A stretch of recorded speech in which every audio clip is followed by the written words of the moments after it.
Oui, 4 médailles, sans Teddy, sans Roman aussi, hein, sans Roman Dico. Donc voilà, c'est mieux que l'année dernière. Satisfaisant, pas complètement, notamment parce que la journée d'hier aurait dû nous ramener au moins une ou deux, voire 3 médailles supplémentaires et peut-être un titre supplémentaire. Donc c'est peut-être là où ça a un peu pêché. Mais autrement, globalement, je suis très content du comportement, surtout parce qu'il y a le bilan comptable, c'est clair, de médailles, mais après il y a le comportement, l'engagement, la manière dont les athlètes se sont comportés, sont rentrés dans la compétition. Et très clairement, notamment chez les garçons, il y a vraiment une vraie différence. On a vu des athlètes avancer dans le tableau, être confrontés aux meilleurs mondiaux. On l'a vu avec Aurélien Diaz notamment, qui bat le champion du monde sortant dès le deuxième tour. Voilà, on a vu des jeunes qui se sont exprimés, à l'image de Lucas Mekidze, de Benjamin Axus, Alpha Diallo, donc encore une fois Aurélien Diaz, et puis des anciens qui n'ont pas démérité, donc on fait aussi des bons matchs. Voilà, donc la France est en marche, la France est en train de se reconstruire, cette équipe masculine est en train de se reconstruire notamment, et voilà, il faut laisser encore un petit peu de temps, un peu de patience.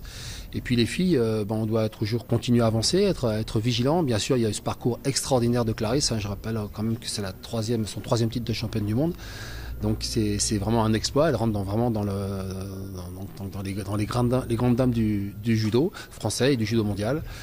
Voilà, c'est un petit peu. Puis on attend maintenant les équipes. On attend bien sûr les équipes demain avec une équipe de France qui peut largement jouer les premiers rôles. Alors effectivement, j'ai annoncé tout à l'heure l'équipe, la composition des équipes. Donc je rappelle, il y a 3 catégories filles et 3 catégories garçons, ce qui fait une équipe de 6 athlètes. Donc en moins de 57, Hélène Rossovo et Priscilla Nieto. En moins de 70 kg, donc Clarisse et Marie-Ève Gaillet. Et dans la catégorie des lourdes, on a Anne Béraud et Audrey Cheméo qui, elle, effectivement, aura à cœur de prendre un petit peu sa revanche sur ce qu'elle a vécu hier. On a préféré laisser Madeleine Malonga un peu au repos. Justement, sur l'action, elle est tombée un peu sur la tête, elle avait un petit peu mal au cou. Chez les garçons, Benjamin Axus et Guillaume Chen.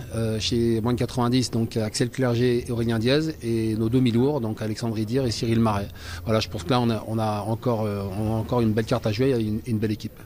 Ça va être compliqué, c'est vrai, il faut le reconnaître. J'aimerais bien qu'on fasse une belle finale avec eux.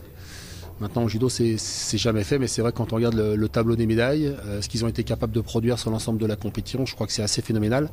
J'ai croisé tout à l'heure Yamashita, autour de la table au déjeuner. Donc je l'ai félicité, mais je lui ai dit c'est un peu trop quand même. Donc il a rigolé, il s'est excusé. Bien sûr, c'est vraiment dans l'esprit japonais, il s'est excusé. Et il m'a dit qu'il comptait continuer comme ça jusqu'en 2020, mais et pour être la première place. Et je lui ai dit dans ce cas-là, je veux bien vous laisser la première place en 2020, mais en 2024, ce sera pour la France. Donc on est parti d'accord comme ça.